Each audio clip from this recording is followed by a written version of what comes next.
Brought you by UTL solar 78,000కు subsidy పొందండి. సబ్సిడీతో UTL on grid solar system ను ఇన్స్టాల్ చేసుకోండి. విశాఖపై ఏపీ సర్కార్ స్పెషల్ ఫోకస్ పెట్టింది. రాష్ట్రానికి ఆయువు పట్టుగా ఉన్న ఉక్కు నగరానికి మరిన్ని హంగులద్దేందుకు అన్ని చర్యలు తీసుకుంటోంది. తాజాగా విశాఖ అభివృద్ధిపై చంద్రబాబు కీలక వ్యాఖ్యలు చేసి నగరవాసుల్లో సరికొత్త ఆశలు రేపారు.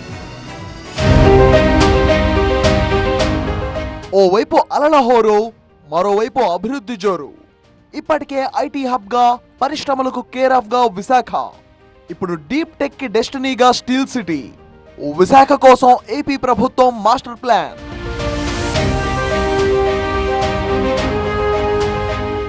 దేశంలో శరవేగంగా అభివృద్ధి చెందుతున్న నగరాల్లో విశాఖ ఒకటి. ఇప్పటికే పారిశ్రామికంగా, వాణిజ్య కేంద్రంగా ఉన్న ఉక్కు నగరం పెట్టుబడులకు గమ్యస్థానంగా మారుతోంది. ఇక విశాఖ టూరిస్ట్ స్పాట్ గా మొదటి నుంచి ఉంది. గత 2 దశాబ్దాలుగా ఐటీ సెక్టార్ నుంచి కూడా విశాఖలో విస్తరిస్తోంది. విశాఖ రైల్వే జోన్, మెట్రో పనులపై కూటమి ప్రభుత్వం మరింత ఫోకస్ చేసింది. ఇప్పుడు డీప్ టెక్ డెస్టినీగా మారుతోంది Visakha. Global forum for sustainable transformation GFST ఆధ్వర్యంలో ఏపీ సర్కార్ సౌజన్యంతో డీప్ టెక్ ఇన్నోవేషన్ పై జాతీయ స్థాయి సదస్సు జరిగింది.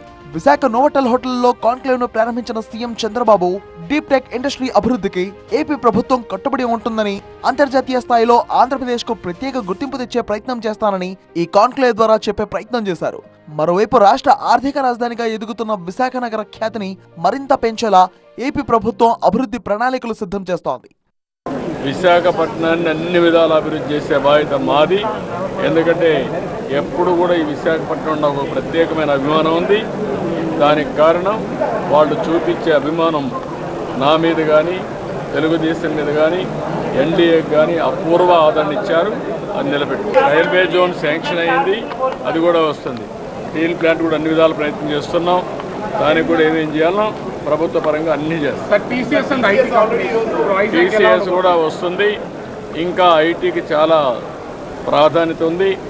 ఎయిర్పోర్టు, మెట్రో, సీ కోస్ట్ ఇవన్నీ కూడా వస్తే, ఈ బీచెస్ అవన్నీ డెవలప్ చేస్తే విశాఖపట్నానికి చాలా భవిష్యత్తు ఉంది. సిటీ ఆఫ్ డెస్టినీగా చెప్పే ఈ సాగర నగరం రాజకీయంగా ఎంతో ప్రధానం. అందుకే ఈ నగరాన్ని గత ప్రభుత్వం పరిపాలనా రాజధానిగా చేసుకుంది. అదే సమయంలో విశాఖను ఆర్థిక రాజధానిగా మార్చి విశ్వనగరంగా తీర్చిదిద్దాలి అనేది ప్రస్తుత సీఎం చంద్రబాబు ఆలోచన. అందుకే అటు అనకాపల్లి నుంచి ఇటు విజయనగరం జిల్లా సరిహద్దుల వరకు విస్తరించిన విశాఖ మహానగరంలో వివిధ పనులపైనే ప్రత్యేకంగా దృష్టి పెట్టారు చంద్రబాబు.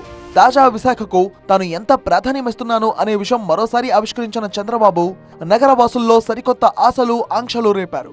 రానున్న రోజుల్లో విశాఖ దశ తిరగడం ఖాయంగా కనిపిస్తోంది. Brought you by UTL solar 78,000కు సబ్సిడీ పొందండి. సబ్సిడీతో UTL on grid solar system ను ఇన్స్టాల్ చేసుకోండి.